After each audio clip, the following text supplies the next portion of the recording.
Okay, all right, now I can. We're still waiting for the mayor, right? I assume we'll be here momentarily. I saw him. Okay, No.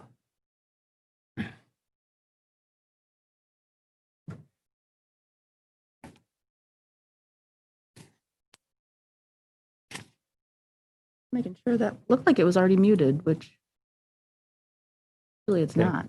Yeah. good.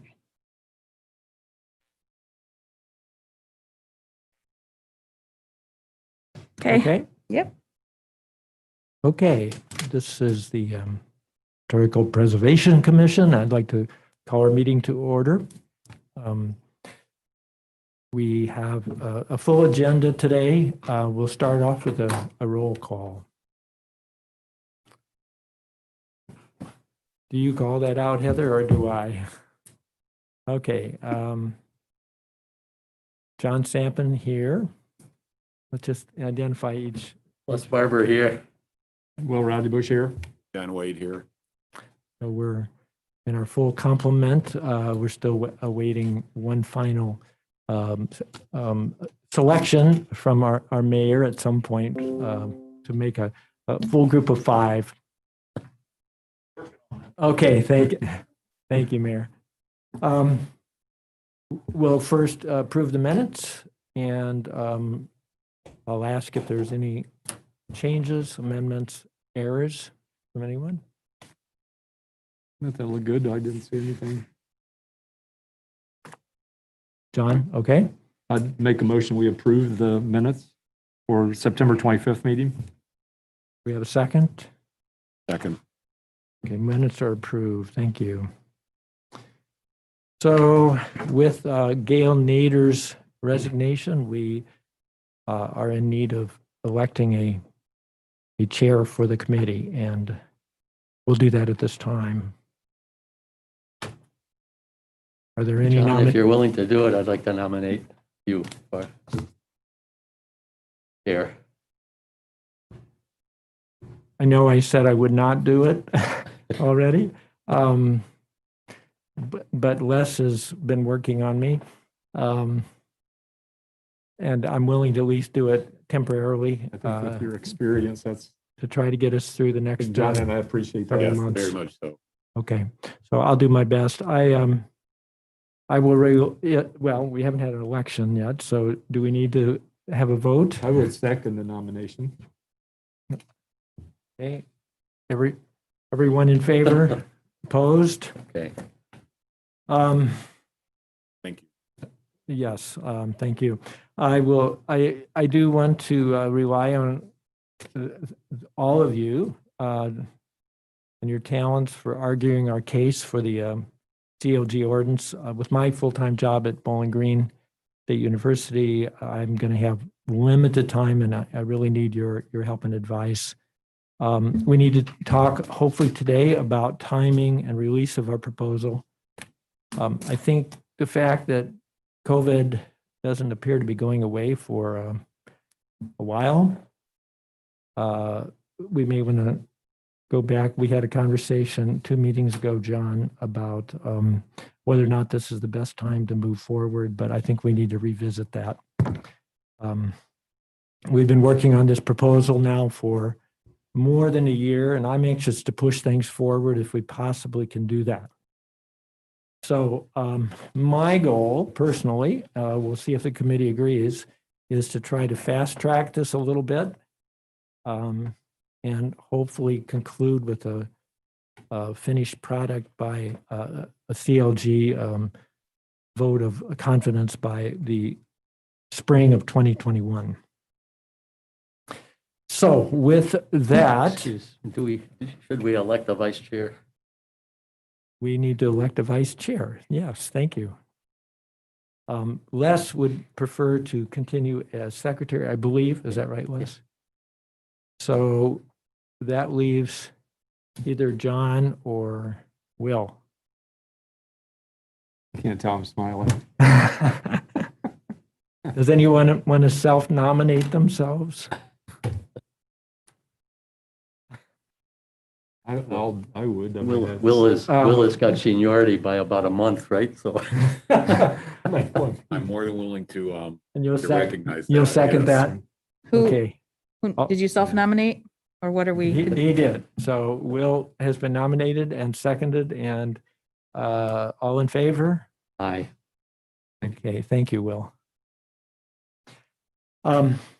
So moving right on, we're happy to welcome our special guest today, the mayor and the council president. To start off our conversation, I've asked Les Barber to spend 15 or 20 minutes highlighting a proposal, and then we'd like to have a hopefully an in-depth discussion with both of you.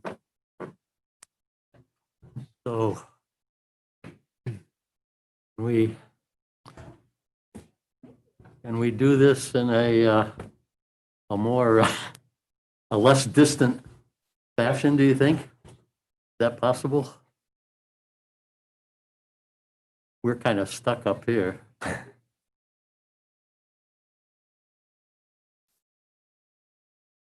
Thank you again for coming. We appreciate your So taking I the just time out. wanted to ask, before we begin, what you've been able to review, the ordinance presumably. Did you also see the draft of some possible frequently asked questions?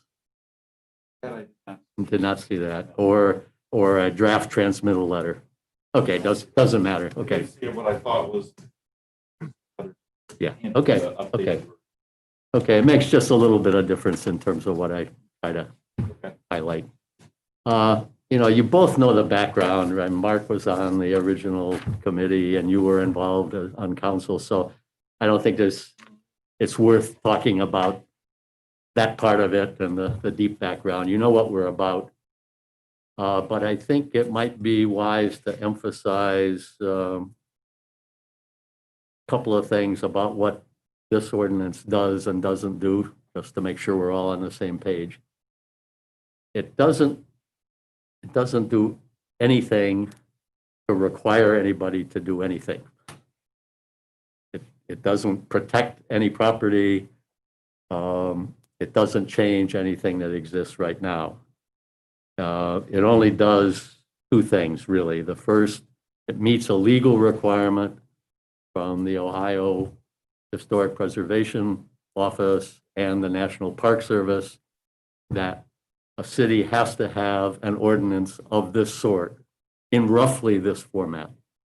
And we're following a format that was provided to us by the State Historic Preservation Office before the commission and council can take any step to actually protect a property, right? So it does that. The second thing it does is it establishes the standards and requirements for creating listed properties in the future, individual or historic districts. And it outlines the standards, the requirements that would have to be met if anyone the owner of a listed property, the standards he or she would have to meet in order to make changes to the exterior of their building. Okay, so we're all on board about that. Okay. And just a reminder, 77 other cities in Ohio have CLG status. We are the only university city in Ohio that does not have CLG status. So we're kind of coming late to the party in a sense. So it's a little bit of background it's important. So what I thought I would do is simply highlight what I think are some of the key provisions in this document, the ones that are not sort of predictable boilerplate things that we could all imagine would have to be in such a document, but the ones that would probably be of greatest interest to citizens of the city as well as yourselves. And we will do that. And John has already said that we hope there'll be time at the end for you to comment on the idea of an expedited process. So with all of that being said, and you have the document in front of you, then I will try to move this as quickly as I can, John. Okay. Okay, title, statement of purpose, we don't need to talk about that. Definitions, I don't think we need to talk about that, except on page 3. Just want to make sure that everybody understands the point of the historic overlay zones. Basically just a mechanism to allow the planning department, the city, to more easily enforce the standards and requirements that are set forth in the document. So again, I want to make sure that that makes sense, that we're doing that. I thought that was Right. Doesn't change. This kind of identifies structures that are within this. Yes.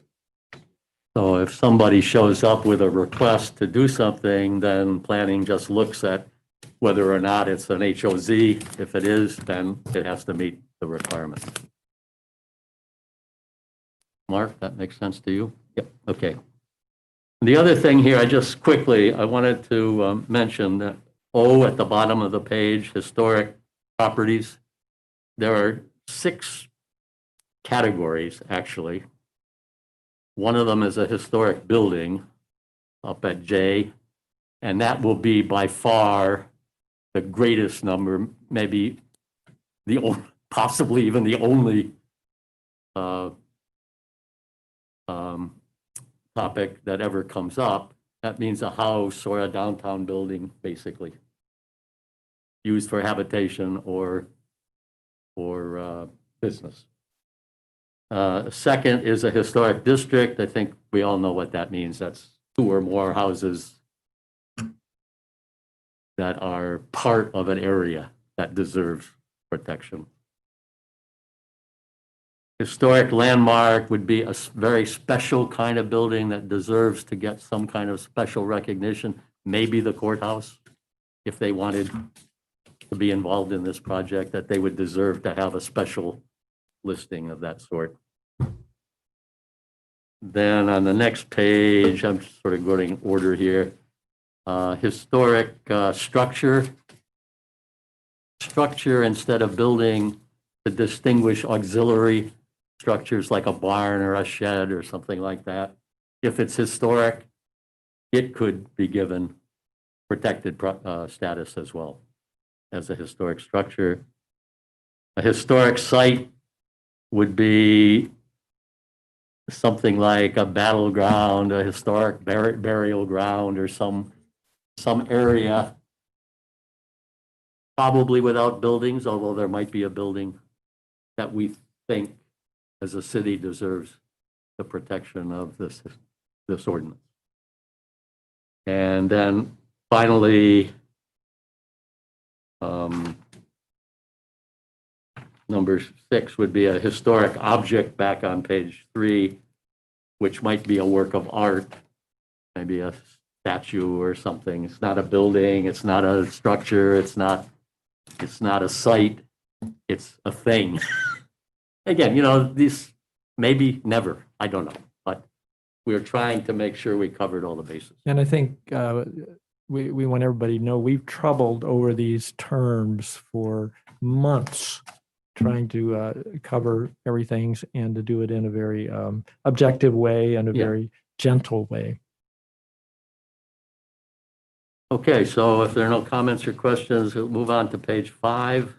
Oh, and by the way, I forgot to say something in my little preamble. I mean, we're really hoping that in the end, what we're going to do here is enlist you guys' support for what we're doing.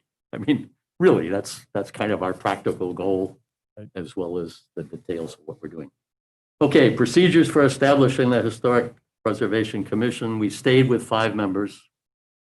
We talked about a larger number, ultimately decided that we could use guest experts where we needed them. And at least for the time being, we're leaving it at 5 members. Item B, we did change it from wards to just east side, west side. Make it a little easier on the mayor. Yeah.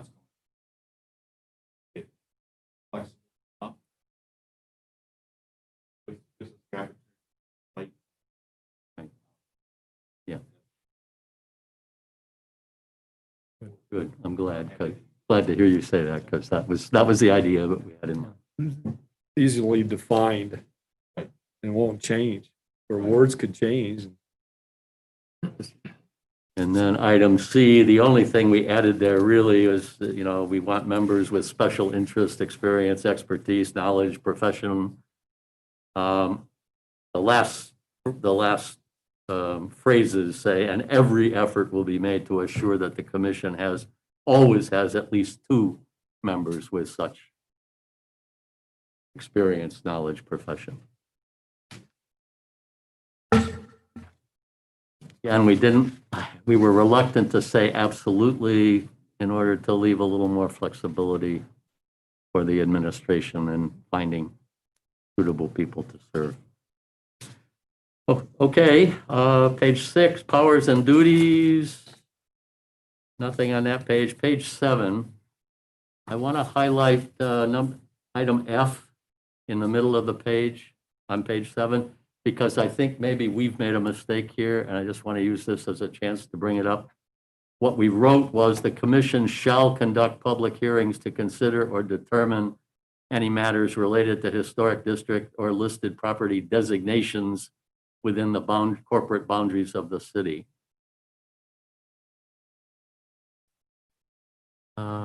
Designations. Okay, forget it. My mistake. Yeah, I think public hearings are important for that. I was thinking these were CAOs, and we definitely don't want to have public hearings for every CAO, but that's not what it is. Forgive me, sorry. Item G. The commission shall adopt and use the Secretary of the Interior standards for the treatment of historic properties, hereafter known as the standards, basically as its own. Those are the ones we're going to use. Those are the rules. And they're attached in an appendix to the document. And the one that you should look at particularly is the second one for rehabilitation, because 95% or more of all issues that come before the commission and the city will be rehabilitation issues rather than full restoration or reconstruction or preservation, because preservation, the way we defined it, is basically a matter for the owner, not a matter for us to get involved with. If it's preservation as defined, that's the owner's business, not ours. Okay. Item J at the bottom, we're just leaving open the possibility that as we get experience, we may discover that we need to add an additional regulation or standard. All this says is that should that happen, we propose it to City Council. City Council still has to go through all of the regular procedures to adopt it. Page 8, procedures for identification, review, and designation of listed properties and historic districts. If you go to page 9, item D, there will be a survey of owners when a historic district is proposed. A simple majority of the owners must agree to the creation of the district before the commission forwards a recommendation to council for designation. That's a key provision.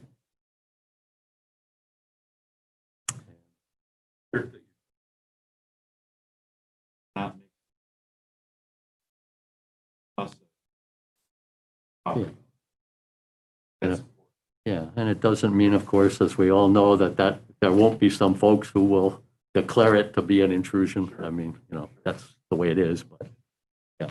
Okay. It seemed like you're trying to encourage people that would have properties to be in these zones. Just sort of like to for the possible funding? You'd hope. I think we should just look briefly at items E and F. Ordinarily, proposals to designate an individual property would come from the owner.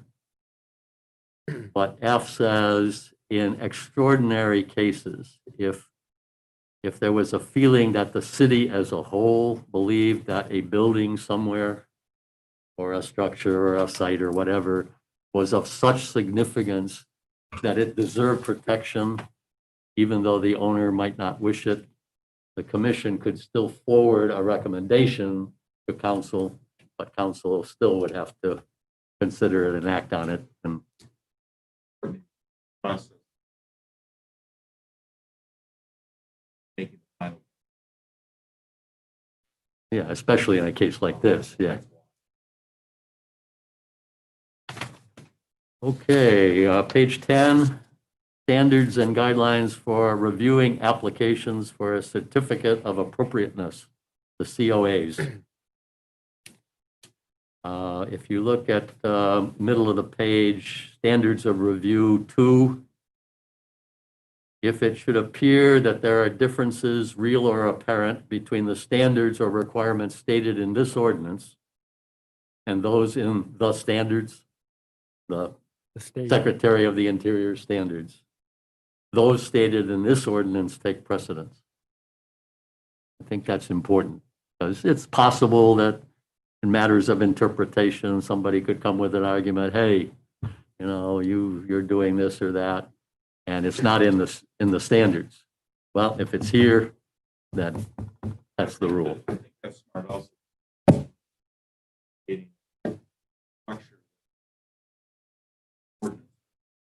Ordinance. Conflict. Right. Exactly. And 3, 4, and 5, or 3 and 4 at least, are an attempt to specify examples of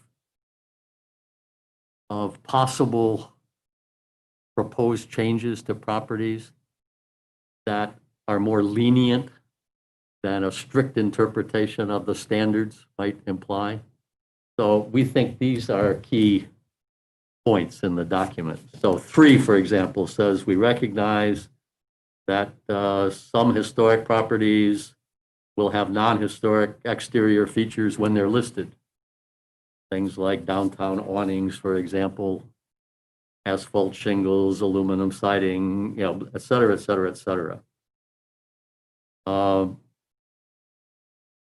In all such cases, preservation of these features is allowed, including replacement of small sections of deteriorated awnings, roofs, walls, chimneys, windows, and doors with in-kind material, so long as it matches the whole in color, texture, and design. These kinds of preservation efforts do not require a COA.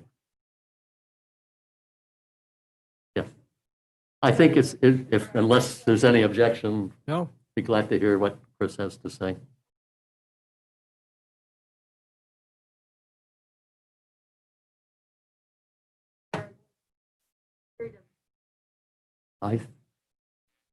We didn't address that directly. My answer would be whatever is defined when the building, let's say it's a building, when the building is listed, there'll be a description and a kind of definition of what is historic about it. So that's the historic, whatever that time period is, whatever was historically accurate at that time. Anything else is non-historic. That I don't know. Does that make sense to the rest of the commission members?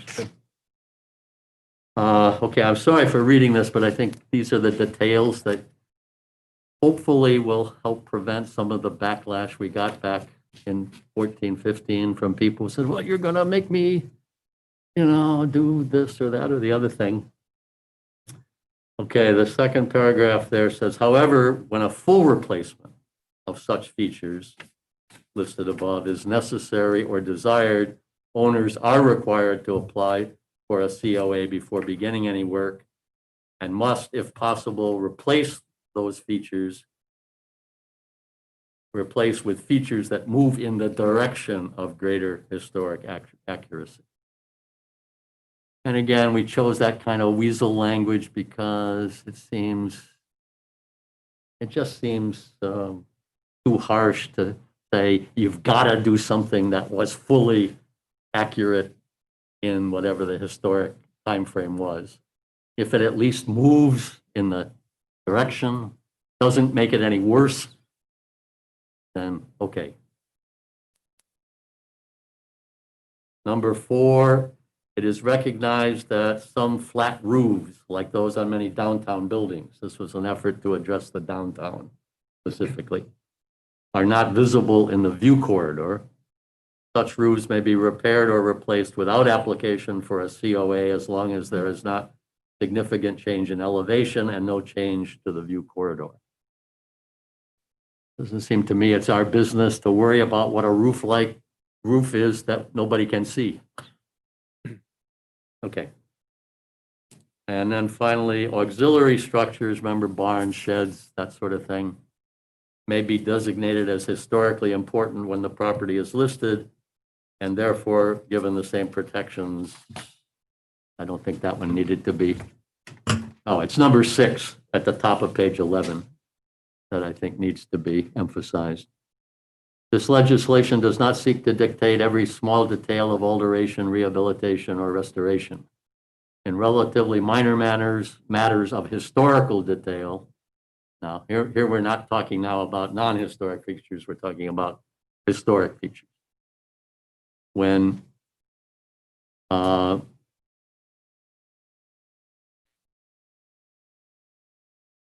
in relatively minor matters of historical detail, flexibility will be allowed, except in any case where standards, requirements, or regulations for individual listed properties or historic districts, which are more restrictive than those of the standards, have been approved by City Council. I think reading it now, I realize it's a little gobbledygooky, but it's a little twisted. Again, the idea is to emphasize it's the rules in this document that prevail over the standards if there's any conflict. Examples of situation where this kind of flexibility will apply include use of things like non-wooden porch steps and flooring where wood will not hold the paint of an owner's choice, use of energy efficient non-wooden windows, as long as the replacements give the same general appearance as the originals.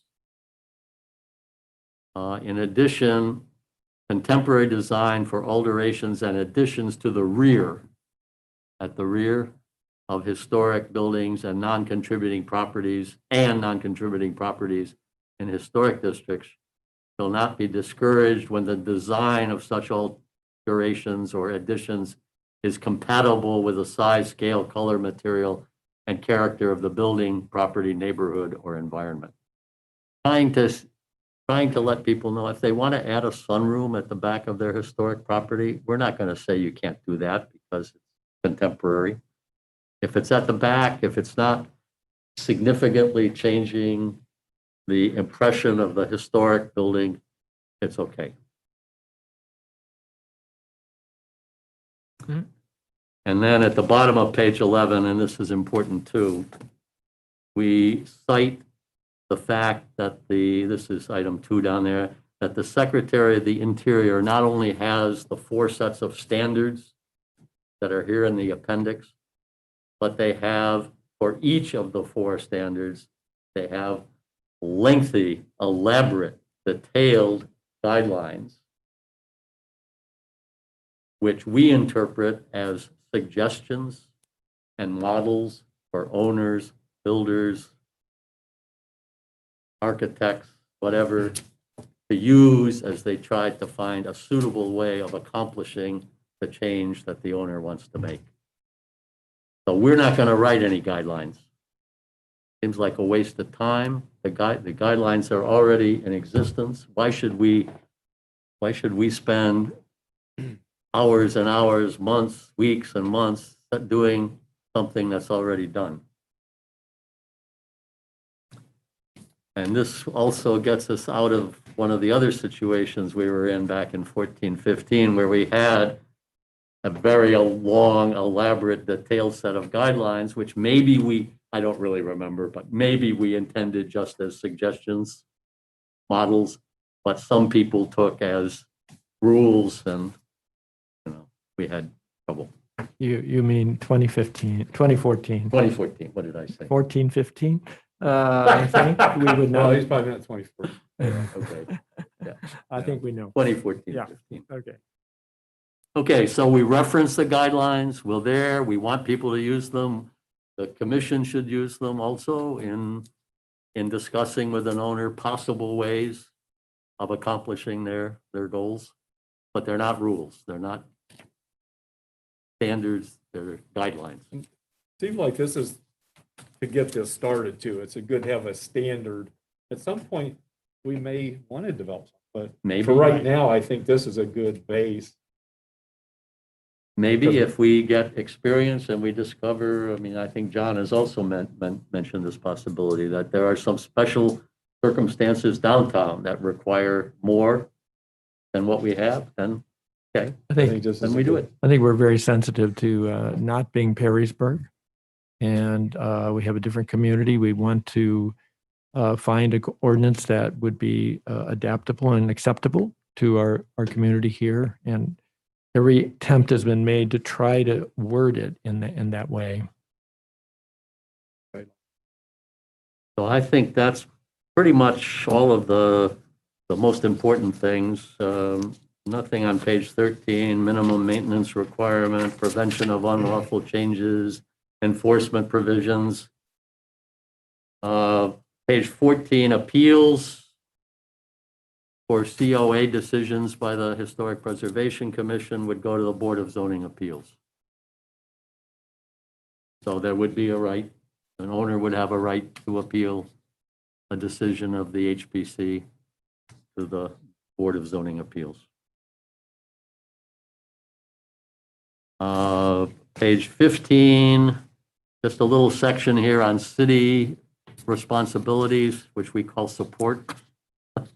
And it's sort of gently worded, but the essence of it is that we would expect the city to make every reasonable effort itself to observe the principles of historic preservation and decisions that are made about, I don't know, making things up now, tree plantings maybe, or utility work.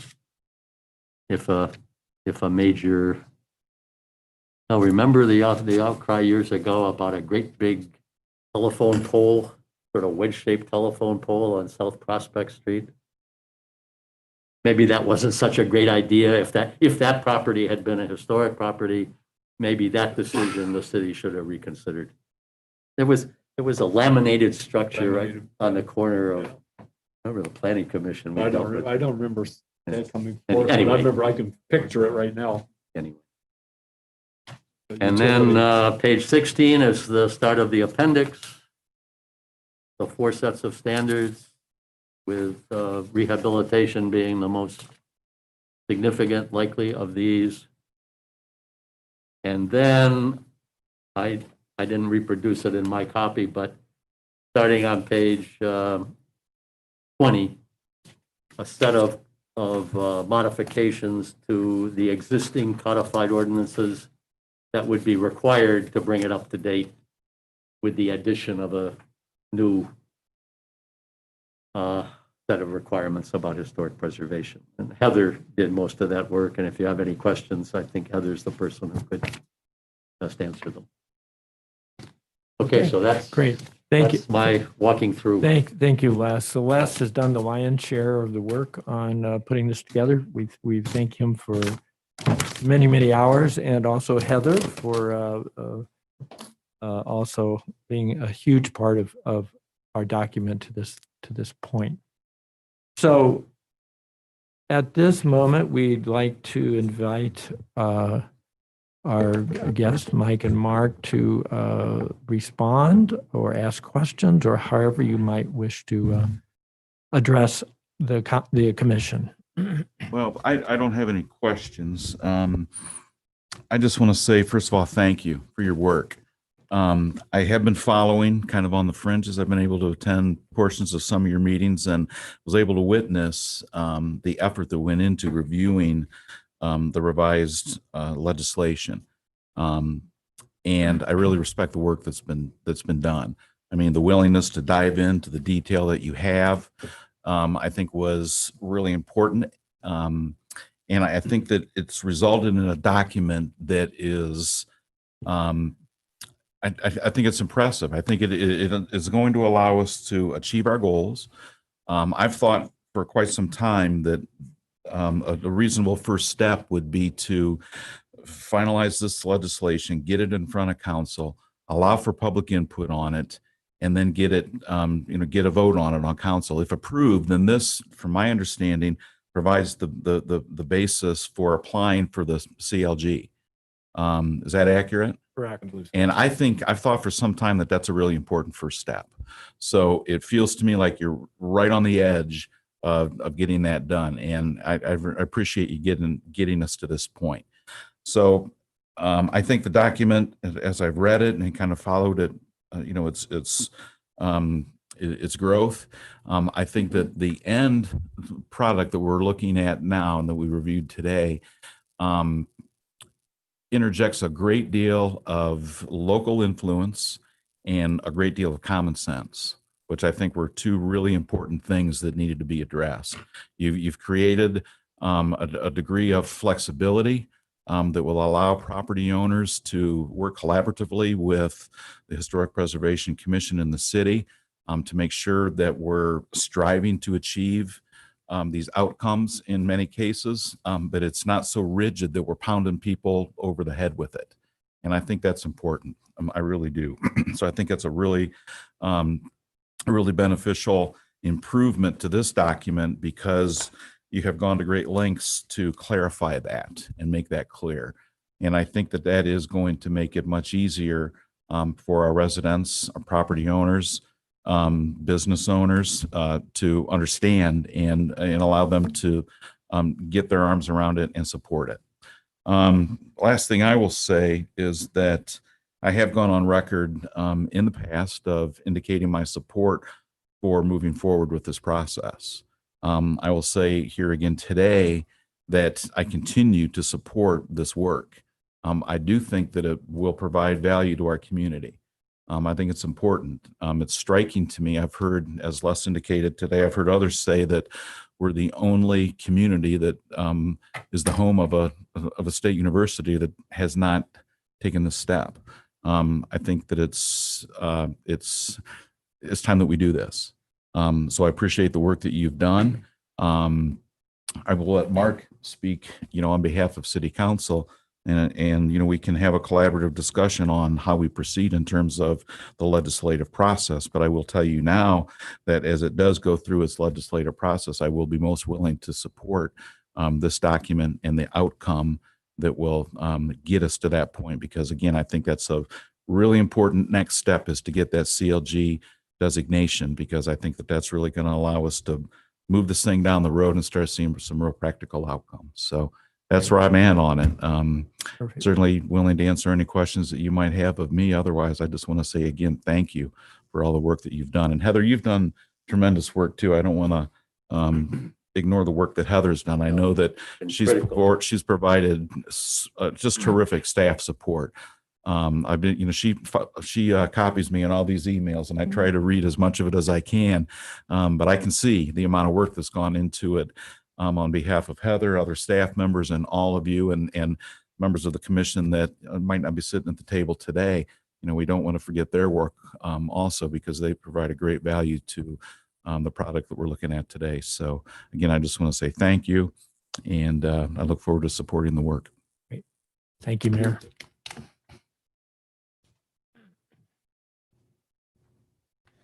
Maybe before, are you thinking of going, or you can stay? Because we still hope to talk a little further Yeah. about timelines and that sort of thing. Yeah. Okay, great. Thank you. Well, I would never presume to speak on behalf of City Council, but Yeah, I would like to thank you guys. I showed Les, I went through and I got my workbook from, I was on the original study committee, and I can't believe it's been that long ago that we were meeting twice a month to discuss this. I was very disappointed, early on when things got put on hold. As far as I know, I'm the only person that's ever given a presentation on behalf of this at the Historical Society, where I got their board to vote to endorse it. So I don't know if that endorsement is still out there or not. It's been a while. And the board has changed a lot of members, but I'm very impressed with what you have here. I understand, your desire to provide this framework without being too onerous with it. I do have a couple questions. On page 20, section B is struck out there. I was just wondering why section B is struck out, or at least in the copy I have. Yeah, there's a new copy that Heather provided, and I think would be there. It's the powers and duties section was removed. Oh, I believe it's because we didn't want to repeat everything again because we already have it as part of 152. Okay. So we just thought under chapter 30 that creates all the boards and commissions in the city, that we didn't need to Oh, okay. repeat that as long as it was, the basis for the organization of the commissions there. We were just trying to be less redundant. Okay. I was just curious because, like when I'm reading the Constitution and you've got the 18th Amendment and then it's still there, but it's struck out because it was overruled by the 20th Amendment. So I didn't know what was going on. And then on page 14, where you talk about the appeals procedure, and you've decided that the Board of Zoning Appeals is going to be that mechanism. I like the fact that you put that it has to be a 2/3 vote instead of a simple majority, because sometimes I worry that there's not enough due diligence on things like that. That's all Yeah. really I have to say. I'm all for, you had my support on this before you even sent it to me. So Perfect. having been involved with this since the beginning, I understand the importance of it. And, this is a good first step. It's the way I look at it. Great. But thank you for your hard work, and let me know what I can do to help. Thank you, you. Mark. And we appreciate both of your supports and also anything you can do to help us push it through the council. Do you sense that you all know the people sitting on council. Is there any sense of where they might be at? And do we need to do some lobbying? So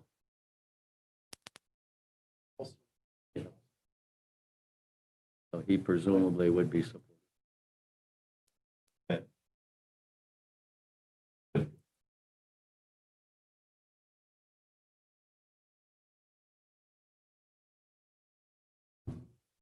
So I think fact process. I would if it would make sense to legislation. Create an opportunity to represent. Commission to learn what less. Presentation, council, committee, council, just to highlight things that did today. I think it's a really important thing. For the, I think that for support of council, and conversation with them, that could likely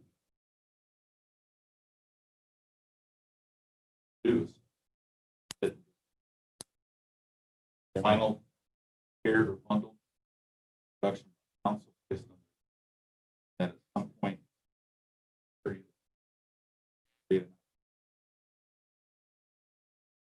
Les has prepared transmittal letter already, which we may want to just look at one more time. I don't know. Yeah. But Yeah, good idea to share it with council prior to presentation. And create an I think that's a great idea, especially if it wouldn't hold up the formal process, if we could do the two together. Is it possible to do something like have an informal committee of the whole meeting of council? To make it easier just to have exchange and it's not so formal or not? I think that I will, Mark and I can talk about it. I will let Mark say, it's just my observation. I thought value having someone. Sure. Give a very brief Sure. report. It is different. Would you recommend, what, a 5-minute presentation? I don't know how long council meetings last traditionally. Okay. How long did this take today? Was that a half It hour? was about 20, 25 minutes. Oh, maybe a little shorter than that.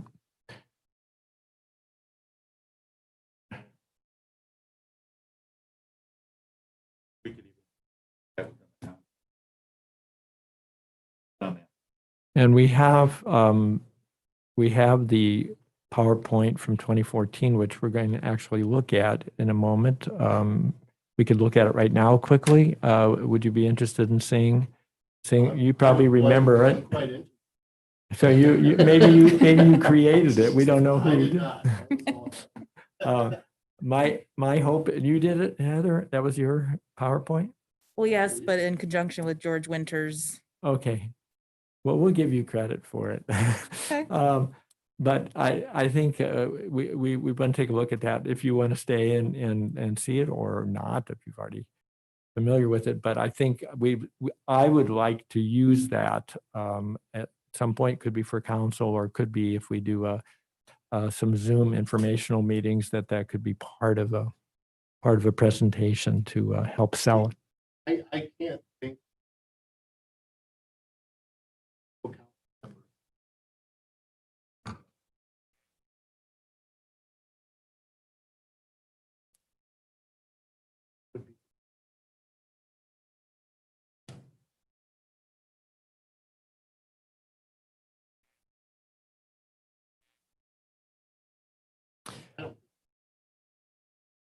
I don't, I think.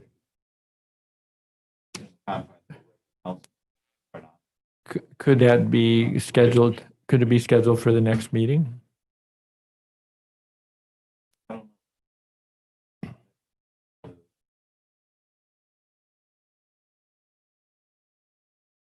I think that'll not ruling out that we for the end. We can do it short. We can, if need I be. think we need a little time. Okay. To have a heavy agenda. Do you meet once a month? Twice. Twice a month? Okay. Do you think is it a reasonable possibility that if we got everything to you relatively soon, that the second meeting in November could be like the first reading? Or is that still too tight?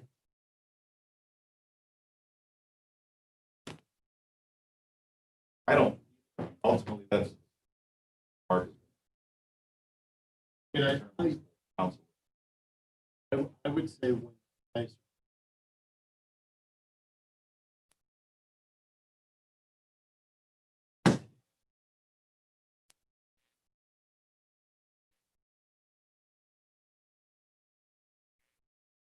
can't imagine what else we have.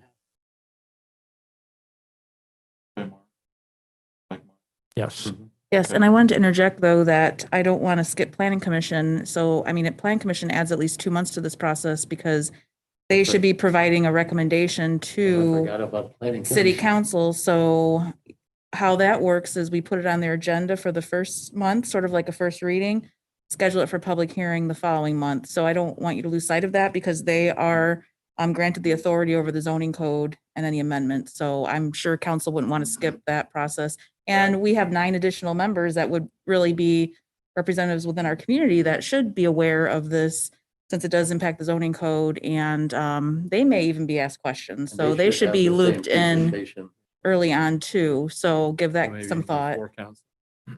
I would say they could, I mean, we've had joint meetings before for that purpose, but I don't want to add meetings to the schedule if it is a 5 to 10-minute presentation that could be done for both boards at different times to not complicate things. That's okay. Right, got. So the submission goes to council first, then you refer it to planning? Is that how it goes? We Yes. submit to one or both of you, and then you refer it to planning commission.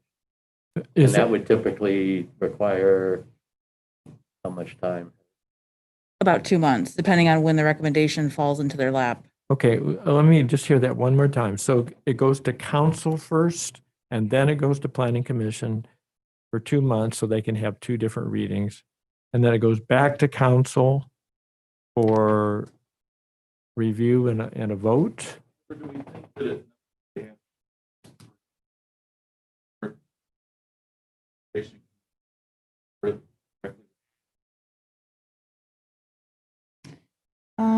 I think the way this amendment is written, it really gives all their recommendations to council. So it feels like it'd be skipping, I'm trying to think of an example. It just seems like you could still have the legislation, table it while it's being recommended to plan commission, just like we did that alley vacation, or we do a rezoning. It technically is tabled with you all until, right. It's just you can't schedule your public hearing though, right, till after that recommendation, you have to give a minimum 30 days.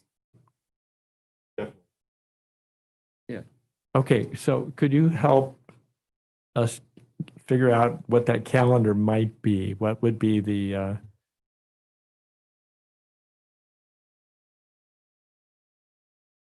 Well, and we already have our November planning commission agenda already out and advertised. So you're really looking at December, January for planning commission. okay, again, we're going to go to planning commission first now and not council first. No. First, Council, that's and then not- Council council's gonna, first. Well, how about the, what's a bit really just.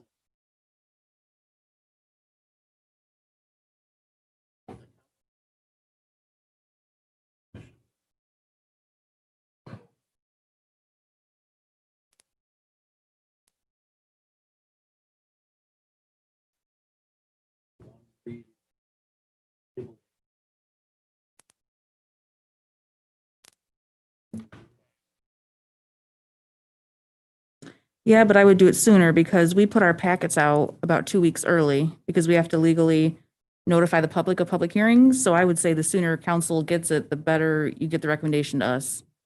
So like our next deadline for the next meeting of planning commission is November 13th. That means council.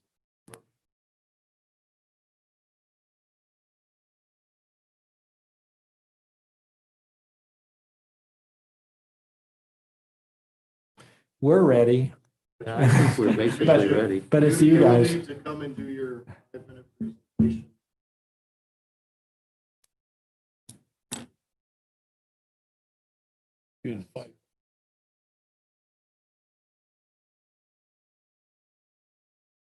Or you do it at the planning commission meeting and invite, a lot of council members already come to planning commission.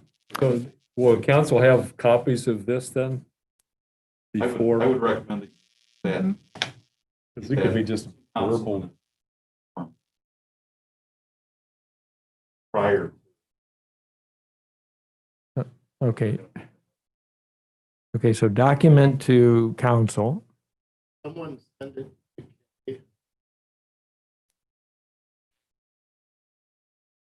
To all council members. You're getting this, Les, right? Yeah. Okay, then it automatically goes to planning commission, or do we do we forward that ourselves? Council, Okay.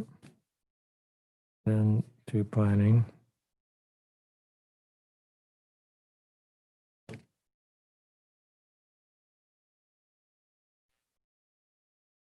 So possibly, I mean, I'm being optimistic. It could be January, but probably February, right?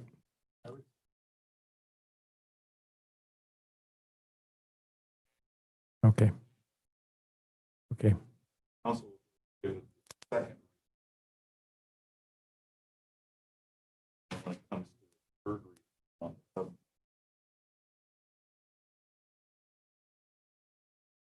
Their work, recommendation. Back.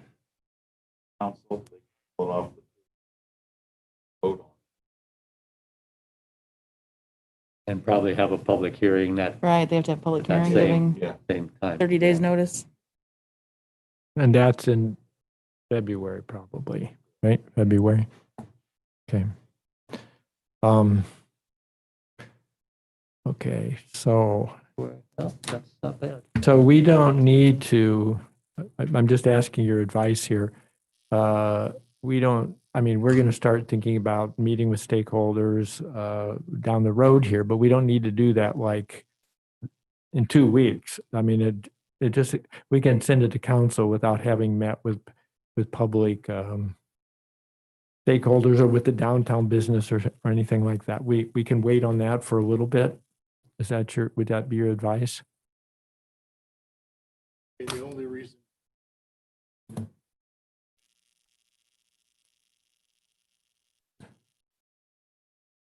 Okay, okay.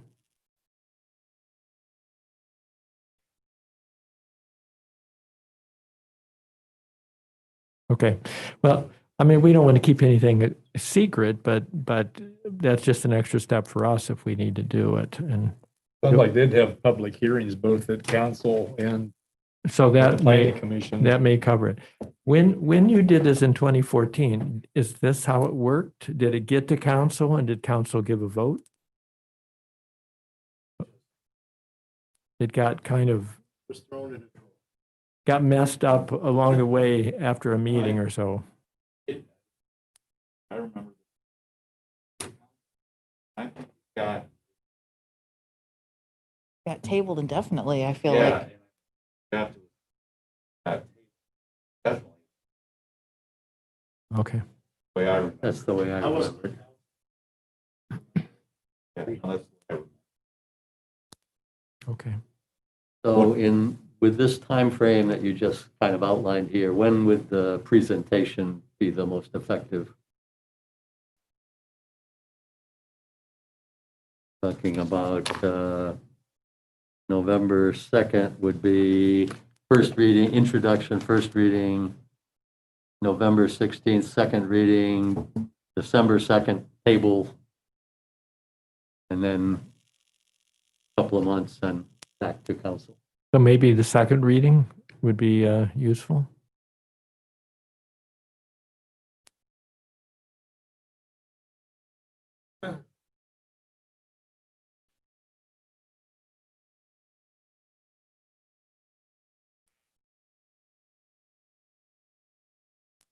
Well, planning commission, if it works, that would be January 6th. So it should be before that if we're going to try to do the two groups together I mean, I think if it's a short presentation, you could do it both times. or both. Okay. Good. That's what I think. Okay.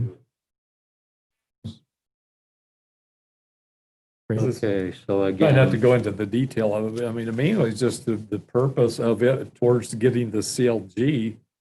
And it's like, this is really, once this gets approved, there is no districts or listed properties. It's like starting with at zero. So then we start having properties come forward. And so there's, That's the type of thing that. yeah, so there's no restrictions. It's just, it exists on paper until we get the CLG and And I think the other thing is that we're not trying to restrict people. We want to give the community something that improves.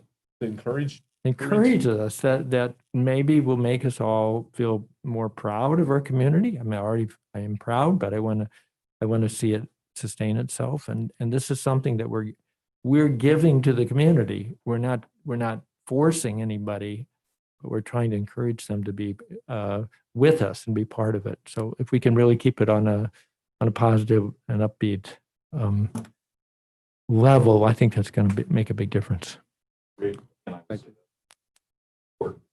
that But I do think Because it. the oh, last time there was a bit of a at least to some people in the community felt that this was something set aside for them. Yeah, yeah. I think that the benefit. Right. Say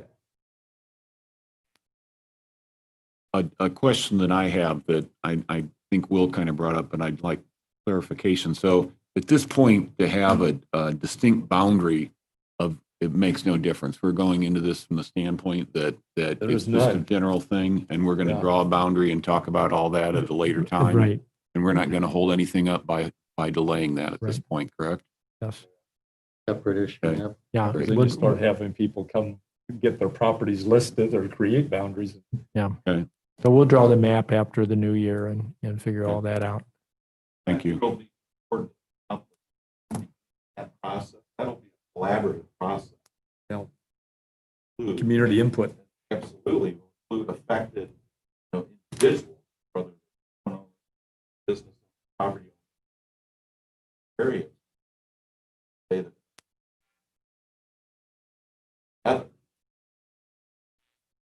That's collaboration. Isn't some of the benefits of being a CLG possible grants? Government Yes. grants? Yes, I I mean, I think to some degree, maybe. Yeah, definitely, So I think those are to me the kind of benefits that right. right now we don't benefit from that because we aren't. We don't have it. Yeah, So we're looking at reducing. I know that you said this.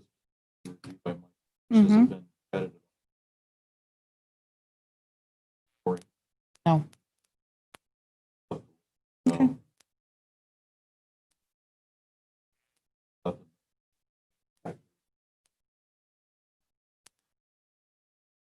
and we'll try to keep it short. I know you've got a big agenda. I would say wouldn't be a bad idea. Okay,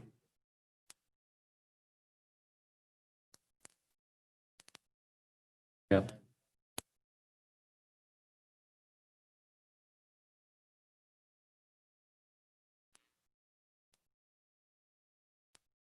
Have a better understanding of what the purpose.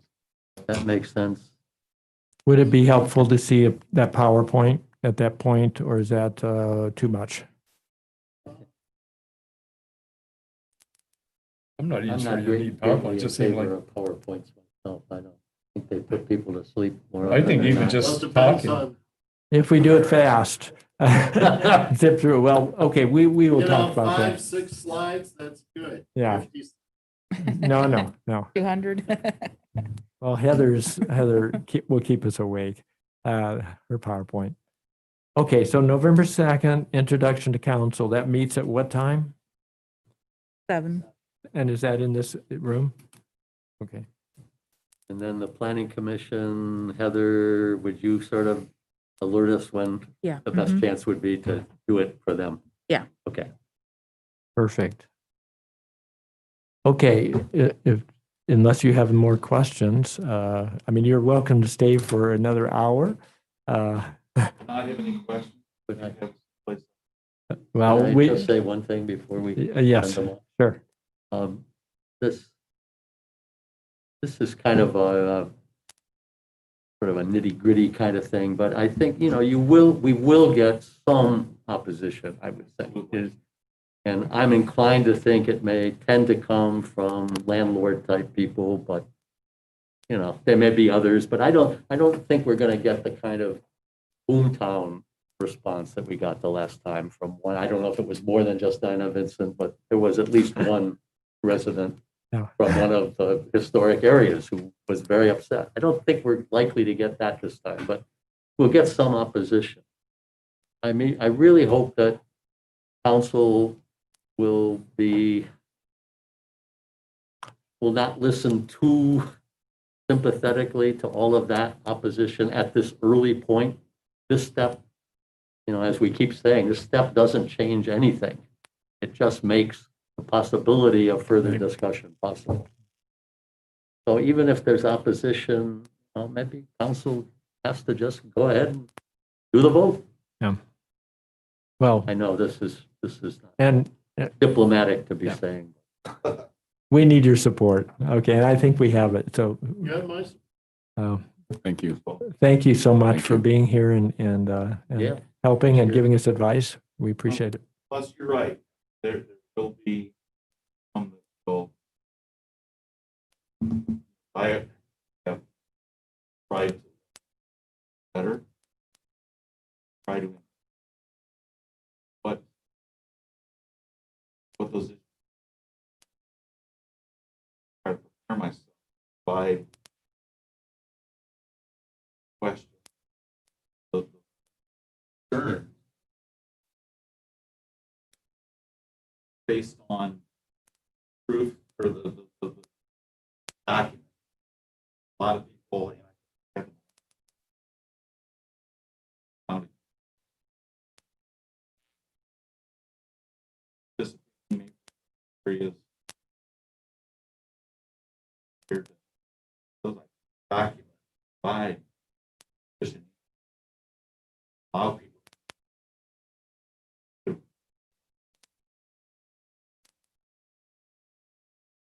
The worst case landlord, for example, doesn't have to do anything.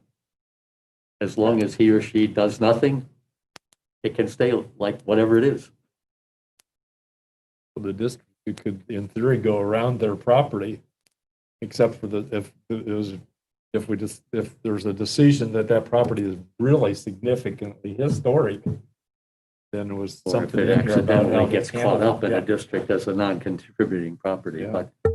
but they don't have to do anything. As long, except they have to keep it maintained. Everybody has to maintain, which they should be doing anyway. Okay, That's a whole other conversation. thank you very much. I don't foresee any Excellent. Thank you. Thank you. Thank you very much. You too. Okay, we're going to move on with our agenda. Heather has to leave soon, so I asked her if she would put on the big screen the PowerPoint that we used in 2014, which could be, even if Wes doesn't like PowerPoint, a possible. Well, and I apologize to those out in Zoom that for some reason, I can't share the document. I don't know why. I've not had any problems, of course, till I needed it. But I do have it up here real quick. It's not very long. So this is the So this was back in 2014. kind of the. That was yeah, I'll let you used- talk to it, Heather. Thank you. It was used a few times. So this just outlined the presentation. We, of course, put some pictures in there of the original platted Bowling Green. Talked a bit, highlighted the Bowling Green's rich history. Threw some pictures in there, of course, of areas we thought were critical or structures like the downtown and some homes in Boomtown. And pretty much we took that draft ordinance and put the purpose in there. There was some discussion about the architecture in Bowling Green.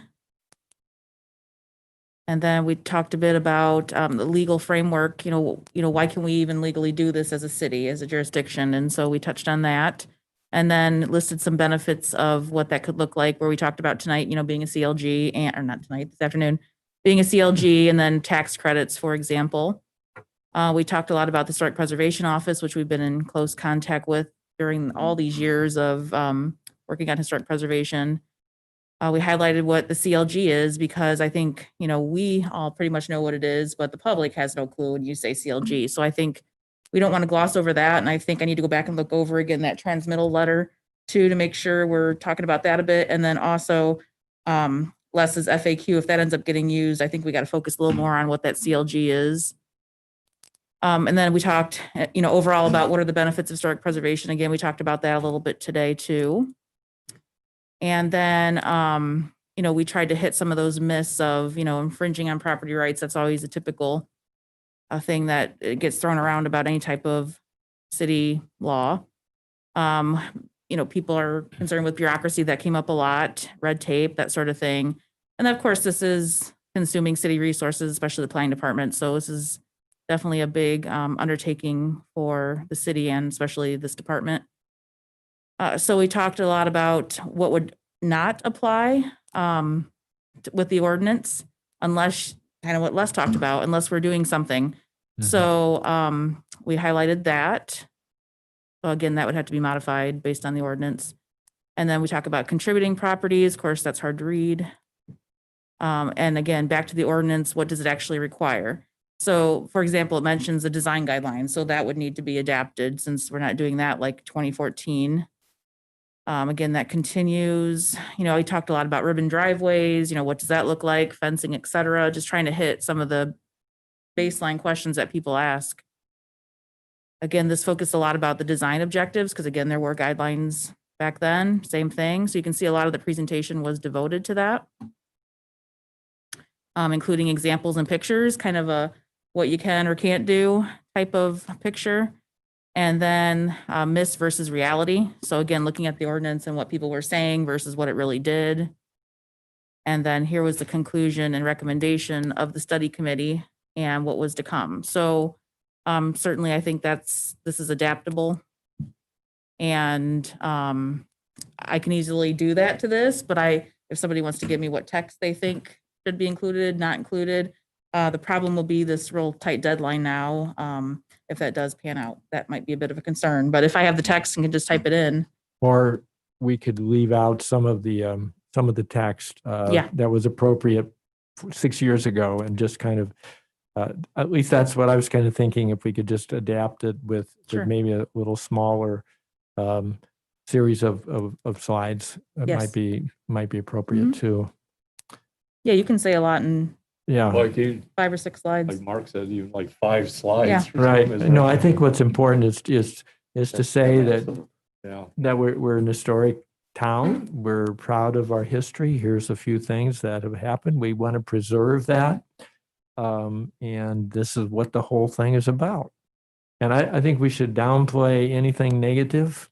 Here's the downside. I don't think we have to say anything about the downside. No, I think Other people may bring that up, but I don't think we need to include that on a presentation. Or you could have a 1-page simple handout too.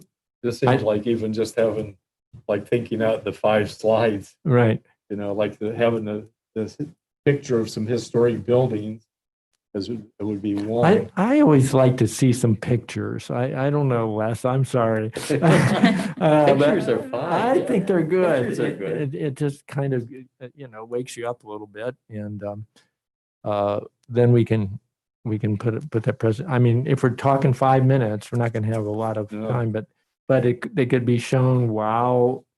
I'm hoping Les will be the one to give that little presentation. If we could show some slides and do it at the same time. I think that, well, it's a question of what you think would be most effective. If we're talking now about just council and planning commission, right? Well, November 2nd is just council. Council is November 2nd, and Right. at some future Right. point, Right. planning commission. If we only have 5 or 10 minutes, then we have to decide, is it better doing that kind of general stuff, or is it better focusing on the ordinance? Well, I where think we there are should- Sort of key, I think we can do both. I think we can not just, in 5 to 10 minutes. well, we don't even need to talk about, here's our city and you're talking about the ordinance.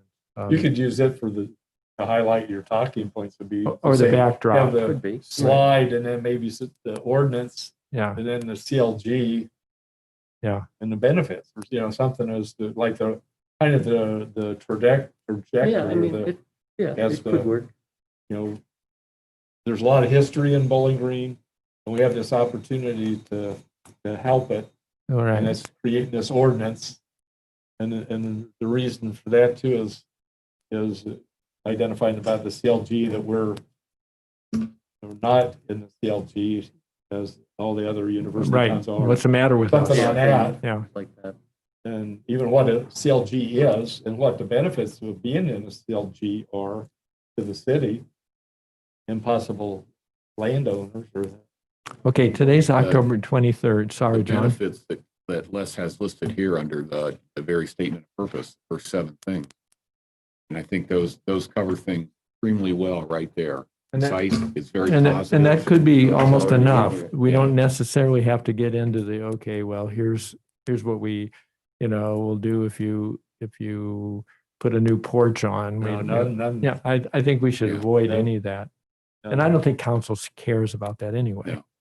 I think for general purpose, those 7 items really tell the whole story and tell it very well and are not offensive, not objectionable in any way. It's best for all of Bowling Green, period.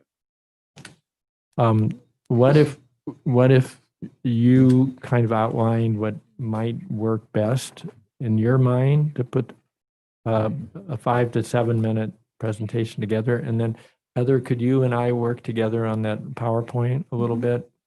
Just to decide what, and I'll look at it carefully tonight or tomorrow and see what I would think if there, and maybe there's something we need to add to it too. I don't know, but hopefully not. Maybe we can just subtract. Yeah, I seem like reducing, Yeah. especially when you get into about the design guidelines, just that part all could go. Right.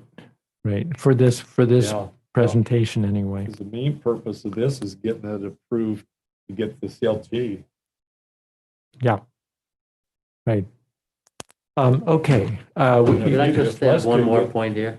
It's not in the list of purposes, but in my mind, the most important reason for doing all of this is that we want to avoid any further decline in those structures in this city, which are not only historic, but structures that make an appeal not only to local residents, but to visitors.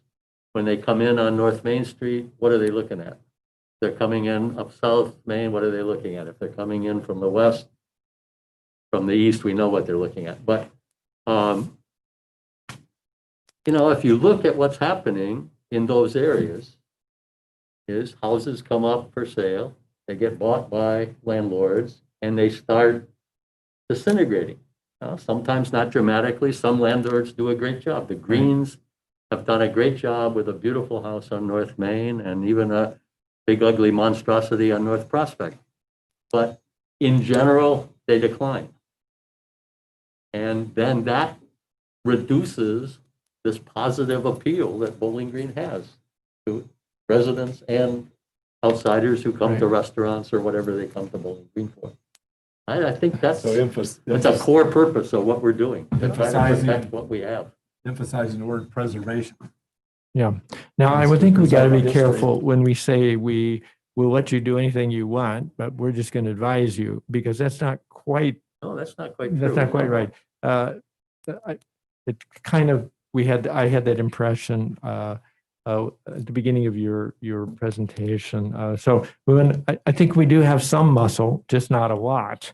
And we want to downplay that. And maybe that's a good way to go. But if we're going to preserve things, we have to be able to say, no, you can't put up that No, if they're proposing three-story to make glass structure. exterior changes to a historic property, they have to come to the commission. Right. As simple as that. Okay, Heather, you have to go. You got a You minute? could send Couple of that minutes? Mhm. out Okay. and we can give you our input. Okay. Yeah, I think if Okay. we'd love to have Turn your, something around to you quick and get some input back to. that'd be to perfect. you. We have only 1 week to do this, so, right? I think main thing is keeping it short. I think keeping it very short. Mhm. Because I think the more you say, the more. I think just tell them, Agree. we've worked so hard on this and we want your support because it's great and we've done all these provisions that are making it more for our community. And John, I agree wholeheartedly with you. I think we want to be very positive, very straightforward, upbeat. These are things we're hoping to accomplish. Right. Okay. Right. Build on that. And the council, it sounds like we're going to have their blessing anyway, so maybe we don't have to kill ourselves on this. Let's look, before we talk anymore about preparing for stakeholders and community presentations, let's just think about the calendar. If this happens in November, and then we have to wait 2 months before we get final vote from council after having a meeting with the community. I'm saying that right, am I? That would have to be after the second reading, or we do that during the third reading? They have public hearings at the readings. Usually happens. At the every third reading, at the third reading? Usually happens, When were right? they talking about it going to the planning? They're going to table it and then it go to the planning commission at the December 2nd meeting. Right. So So they then they have recommend it it. in November, so and in- then planning commission, then they'd set it for hearing in January 6th is The- how it would look The now. the planning committee would. Right. Okay, And then, I mean, those are opportunities right there for you to invite stakeholders. I mean, that's what the public hearings are there for.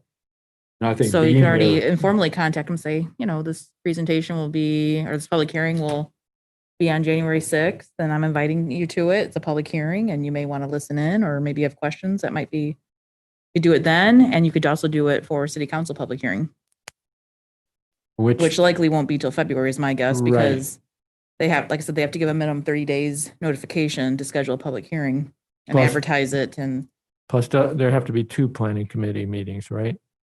well, we just at the first meeting, we set it for a hearing, And that would, and then the hearing would be in January for planning commission. the planning commission would be January 6th or something like Right, that. yes. But was there one before that, a planning commission, or would that be? No, the we would first? just have it on their agenda as an item, Okay. and then they would schedule it for, it's considered a text amendment to the zoning code, so that's what it would be listed as. Okay, Then they'd set it for a hearing. and then we have to have another planning commission hearing, or? No, just one for Just planning one. commission, and then the planning commission provides their recommendation to city council. Okay.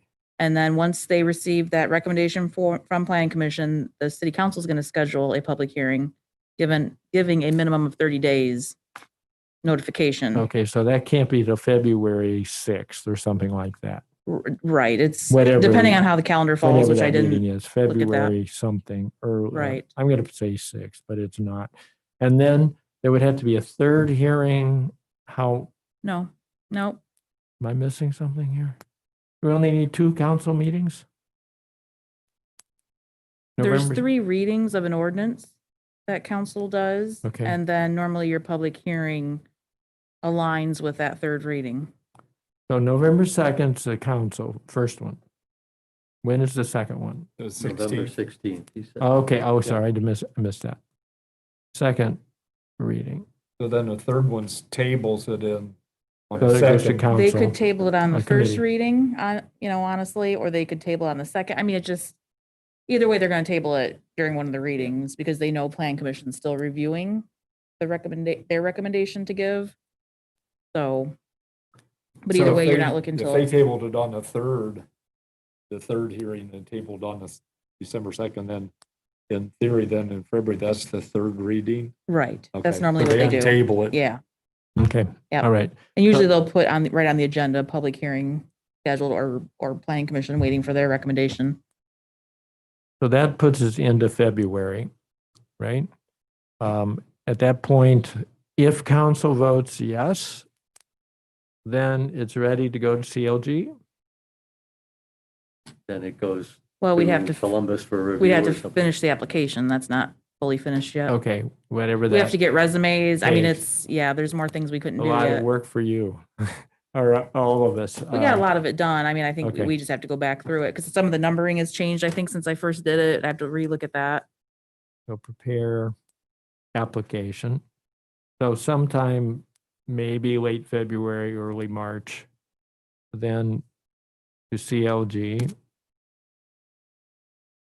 And then we wait for them to, I think, Bevel, was that his Mhm. name? Mhm. Said that they can turn that over fairly fast, as I recall, was 2 or 3 weeks maybe.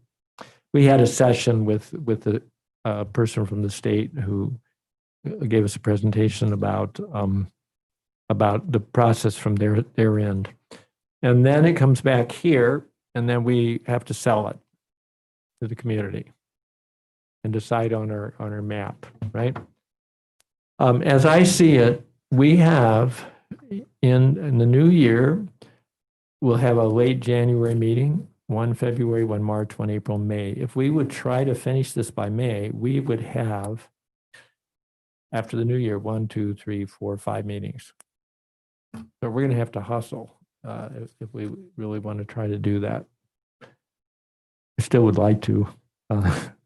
We'll just have to see how fast we can work and put this together. I was thinking of some jobs. We're going to work on the PowerPoint, and we're going to all send ideas to Les. John, are you at some point? I mean, we don't need to do this yet, but you're maybe going to be the city, the downtown business person. There's a downtown business association, right? Mhm. Do we need to do perhaps a presentation for them?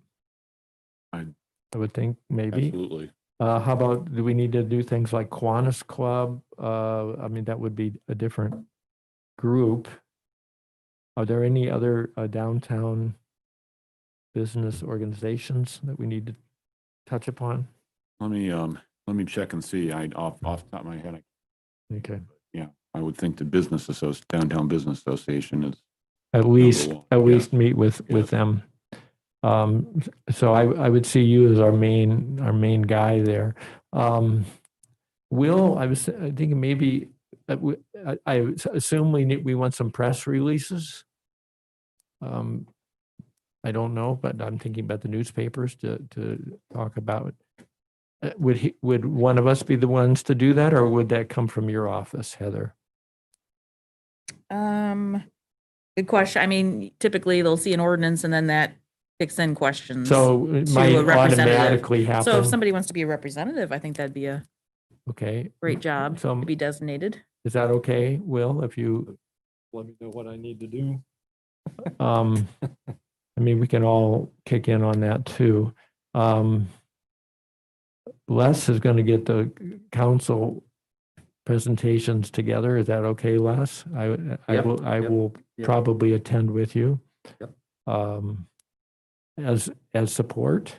But we'll rely on your gift at speaking, selling it. I think other things we would need to do can come later. One thing we could consider is drafting Gail Nader back in. She's a public relations person, and if we'd want to convince her to help us with that, perhaps she would. I don't know. Les was talking about meeting with Al Green or with some large real estate person to get some feedback and maybe get some support. So we can think about that after the new year. And then there's a lot of other things later on, but I see those as important, maybe things to kick us off here, or at least start thinking about. So you're talking here about efforts, This public would, engagement efforts aimed at the second stage. that's right. We Actually, won't do this until after the new year. Right. Right now, just getting it to council and making a statement. One thing the mayor mentioned about the ordinance is just the benefit to the community. So in the presentation, we expressed that it's the benefit. We need to build that up big time, yeah. Yeah, I think that's really an important point. Do you want to talk about those benefits? No, I just think the benefits, like, I've talked to someone last week that's actually from the Dayton area. He's adjunct faculty full-time right now at the university. Talking about, he was involved in this down in the Dayton area. And he was talking about how it actually increased the property value. I can see like that and just the identity of the Yeah. historic buildings. There's a character that's in them that you can't design in them today. They've got some character that's already there. But I think the other one too is just the possibility of grant. Once you get the CLG is. Right. Because I think there's some state money, and I know the talk about even having an endowment. I need to talk, and I'm willing to get involved in that, looking at that. I talked That'd be great. before to Nader about it, about the part of it is getting into the legality of having those within the city. I don't know, if you can have if the city can have an endowment. I don't, it's something that we need to probably talk to the mayor and find out about that. But if the endowment was set up and you had donors put money in, so that the interest off of that money is what's available to do things, I could see it possibly being available for like small grants and helping maybe restore some architectural details on somebody's building that they can't afford it or help Yeah. them be able to afford it. So those kinds of things. I think just the idea of this CLG and the benefits, we probably need to look up more about the benefits as to why those other 77 cities are in CLG.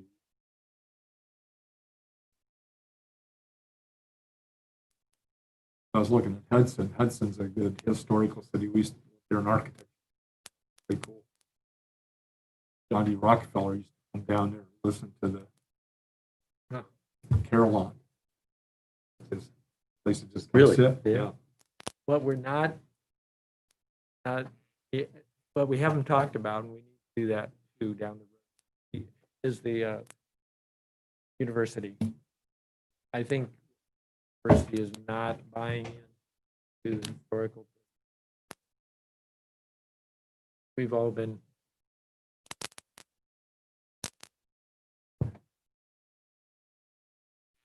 reach some Here's a collaboration. Sort of legal question about that. I wonder, as a state organization, would they, even if they wanted to, would they be able to put one of their buildings under the protection of a Bowling Green city ordinance? Does anybody know?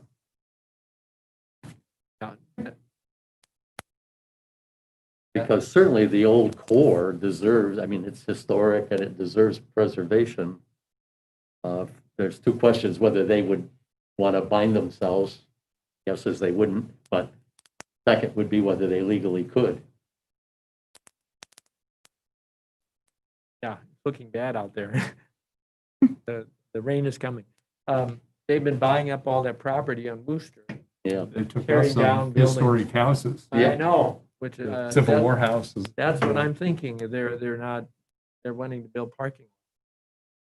So it might be to our benefit to have questions. We could help we should. make definitely- those decisions so that doesn't happen quite as. They probably will. We should definitely discuss with them. At some point, we're going to have to talk with the county about whether they want to seek this kind of city protection for the courthouse. I hope they might, that legally it's okay, but I don't know. But I think we have to have that conversation at some point. I mean, there are all kinds of things to do. I've been thinking, this is not exactly related, but in the general public engagement realm of things, that Chris has had some experience in other towns with doing workshops on researching your property. I think that it would be a great public relations thing for us if we could get a few people interested in doing that in Bowling Green. Just it's a meeting, basically. maybe Chris could help advise us on how best to do that kind of thing. If you're not on the commission, so, but maybe we could have a subcommittee.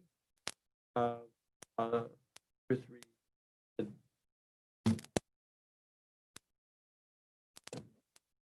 Helping us, advising.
We want you to. Okay, well, I think we're doing pretty good here. Any other, I'm gonna fly through our other agendas, upcoming goals, updating goals, we kind of talked about that. Inventories, we're maybe not gonna get into inventory new buildings today. What have I missed? Community engagement, we're kind of talking about. Lobby visitation, adjournment.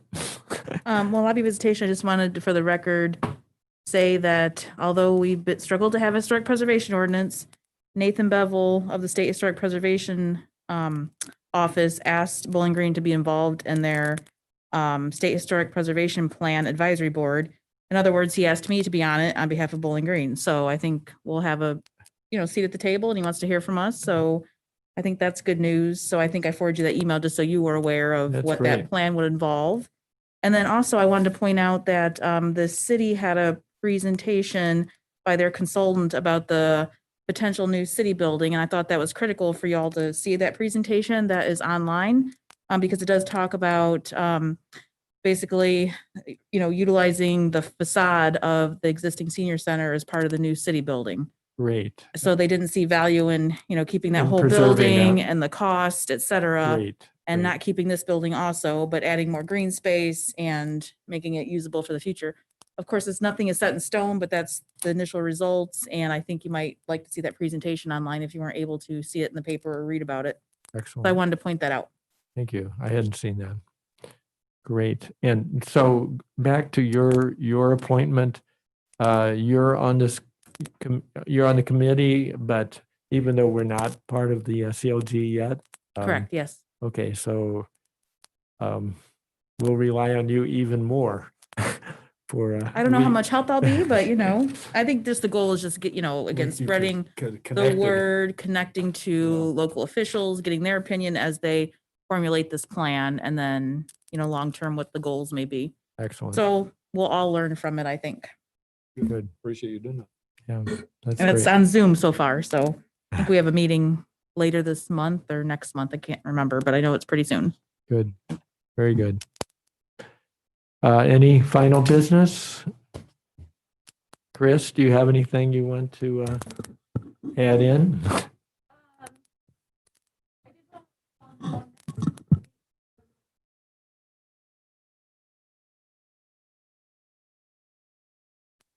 What is it called again? Path forward. Okay.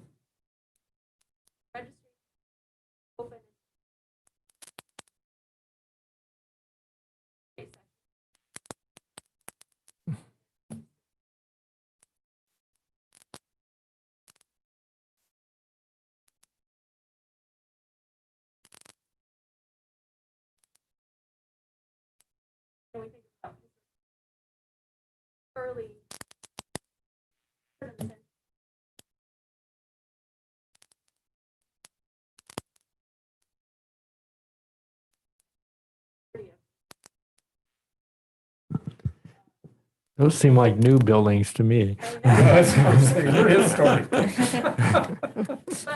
Speaking for myself.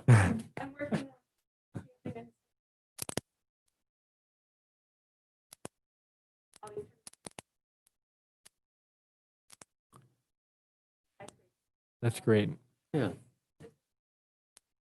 And when is this conference? 1 hour session. Pay flat. And who sponsors?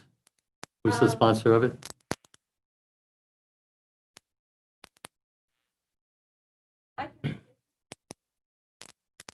Well, I'm just, something for the minutes is all I'm Yeah. thinking of here.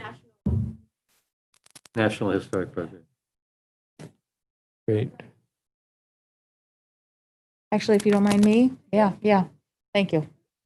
I think that kind of information should be something that even if we can't attend, we want to get it out in the public somehow so that people know that those things exist in Good for Bowling Green. softball. Okay. Any other final comments? Just clarification of the next meeting time if we do need to Yes. Thank you. plan for that. Yeah, that's important. I'm seeing the Friday in November is November 20th. Is that correct?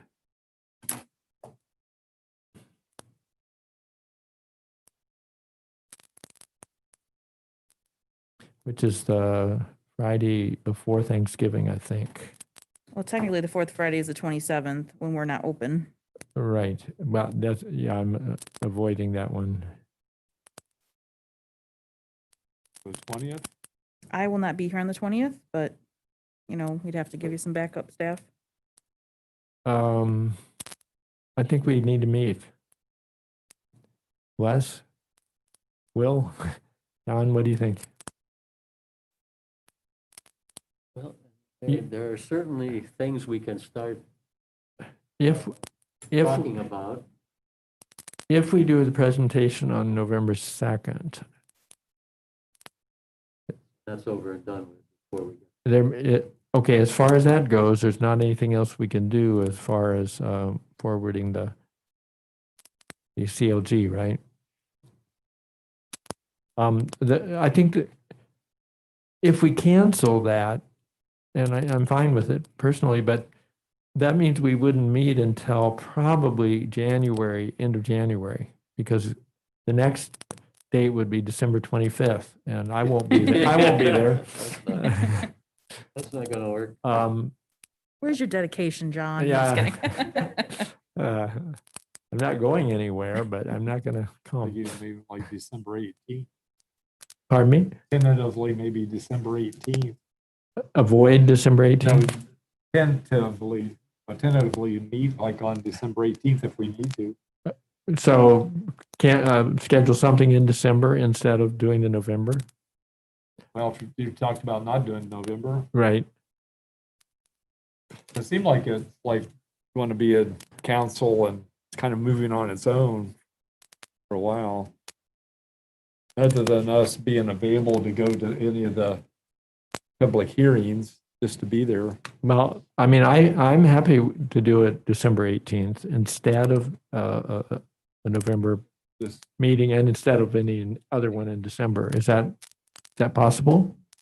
Heather, are you working? I have to double check the council calendar is the only thing. Okay. And I don't know that far ahead with, We could move it, if My we had to, we could move it back to December 11th as well.